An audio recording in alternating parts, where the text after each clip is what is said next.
Тарихтың тереңінен жеткен Төле би бабамыздың сөздері жай ғана нақыл емес, бұл өмірлік тәжірибеге мен ақиқаттың айнасы. Ер бақыты әйел шығармасы отбасы институтының негізіне үңілетін туынды.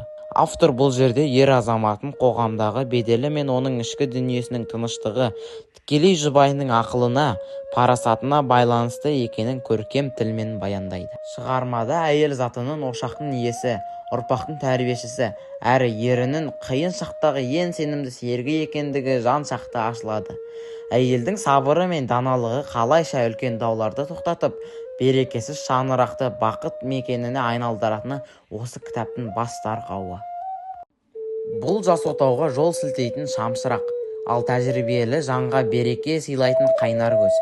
Төле бидің даналығын жана қырынан тануға шақырамыз. Отбасылық құндылықтардың інжу маржаны ер бақыты әйел. Оқып шығыңыз, өміріңізге азық етіңіз.